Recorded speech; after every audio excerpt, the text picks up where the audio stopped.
നമ്മളെല്ലാ വിഭവങ്ങളിലും ഒഴിച്ചുകൂടാനാത്തൊരു ചേരുവ എന്ന് പറയുന്ന പോലെ തൃശ്ശൂർ പൂരത്തിന് എല്ലാവരുടെയും മനസ്സിലേക്ക് വരുന്ന, മലയാളികളുടെ മനസ്സിലേക്ക് വരുന്നൊരു മുഖമാണ്. എങ്ങനെയുണ്ട് ഇത്തവണ പൂരം? ഇത്തവണ പൂരം എല്ലാ കൊല്ലം പൂരം പുതിയതാണ്. ഇത്തവണ കുറച്ചുകൂടെ പുതിയതാവും. കാരണം എന്താ വെച്ചാൽ അതൊരു തൃശ്ശൂർ ഭാഷയിൽ അതങ്ങോട്ട് പറയാമോ? എല്ലാ കൊല്ലം പൂരം സൂപ്പറാണ്. പൂരം കളറാണ്, ഗടികളല്ലേ? എല്ലാം ഗടികളാണ്. പൂരത്തിന് എത്തുന്ന എല്ലാ മനുഷ്യരും ഒന്നാണ് എന്ന് പറഞ്ഞു കഴിഞ്ഞാൽ ഇന്ന് ഇവിടെ യാതൊരു വ്യത്യാസമില്ല. ഏതാ മന്ത്രി അവിടെ നിൽക്കുന്നുണ്ട്, സാധാരണക്കാരൻ ഇവിടെ നിൽപ്പുണ്ട്. മന്ത്രി നമ്മുടെ ഗടിയാണല്ലേ? മന്ത്രി സോൾ ഗടിയല്ലേ?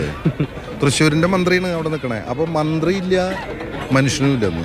അപ്പൊ മന്ത്രിയോ? മന്ത്രി മനുഷ്യനല്ലേ ചോദിക്കും. മന്ത്രി അധികാരിയാണ്. റവന്യൂ മന്ത്രിയുണ്ട് അവിടെ, അപ്പുറത്ത് പോലീസ് ഉദ്യോഗസ്ഥന്മാരുണ്ട്, അപ്പുറത്ത് കളക്ടറുണ്ട്. മൊത്തത്തിൽ അടിപൊളിയാണ്. മൊത്തത്തിൽ പൂരം എന്ന് പറഞ്ഞു കഴിഞ്ഞാൽ ഈ എല്ലാ മനുഷ്യരും ഒരു മനുഷ്യനായി മാറുന്ന ഒറ്റ ദിവസമാണിത്. കണിമംഗലം ശാസ്താവ് എത്തിക്കഴിഞ്ഞു. കണിമംഗലം ശാസ്താവാണ് ആദ്യം പൂരത്തിന്റെ പൂരക്കണിയായിട്ട് ഈ തെക്കേ ഗോപുരം തുറന്നകത്ത് കയറി കഴിഞ്ഞു. ഞങ്ങളുടെ നാട്ടിൽ നിന്നാണ്. ഇനി എത്ര മണിക്കൂർ? ഇനിയും 30 മണിക്കൂർ ഉണ്ടാവും. അതായത് ആദ്യം കണിമംഗലം ശാസ്താവ് ഈ തെക്കേ ഗോപുരം കടന്നകത്ത് പോയി പടിഞ്ഞാറ് ഗോപുരത്തിലൂടെ ഇറങ്ങും. ഇനി പനമങ്കപ്പള്ളി ശാസ്താവ് കിഴക്കേ ഗോപുരം കടന്ന് തെക്കേ ഗോപുരം വഴി ഇറങ്ങും.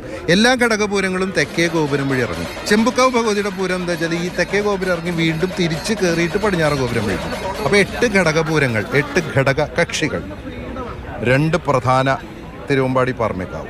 അപ്പോൾ തിരുവമ്പാടിയും പാറമേക്കാവ്, അതിൻ്റെ മുകളിൽ വടക്കുന്നാഥൻ. ഇതൊരു വലിയ സ്ട്രക്ചറാണ്. വടക്കുന്നാഥൻ എല്ലാത്തിനും സാക്ഷിയായിട്ട് മുകളിൽ, ഇപ്പുറത്ത് 2 സൈഡിൽ തിരുവമ്പാടി പാറമേക്കാവ്, പിന്നെ ഘടകങ്ങൾ. അപ്പോൾ ഇതൊരു കുന്നാണ്, ഋഷഭക്കുന്ന്. ഈ കുന്നിനൊരു താഴ്വരയുണ്ട്. അതിലൊരു താഴ്വരയിലാണ് നമ്മൾ നിൽക്കുന്നത്. അവിടെ നിന്ന് ഇറങ്ങിയ പ്രദർശന വഴിയാണ്. മൊത്തം മനുഷ്യർ ഒന്നാകുന്ന ഒരു മനുഷ്യ മഹാകടലുണ്ടാവുകയാണ്. കടലിന് കുറച്ചു നേരം കഴിഞ്ഞാൽ നിൽക്കാൻ പറ്റില്ല. നിങ്ങൾക്കും പറ്റില്ല, എനിക്കും പറ്റില്ല. ചൂടും കൂടിയാണ്. അല്ല, ഈ ചൂട് തേങ്ങര മൂടാണെന്നാ പറയാ. ചൂടൊന്നുമില്ല. കാരണം തൃശ്ശൂർക്കാർ പറയുന്ന രീതിയാണത്. ചൂട് തേങ്ങ എന്താ കാരണം?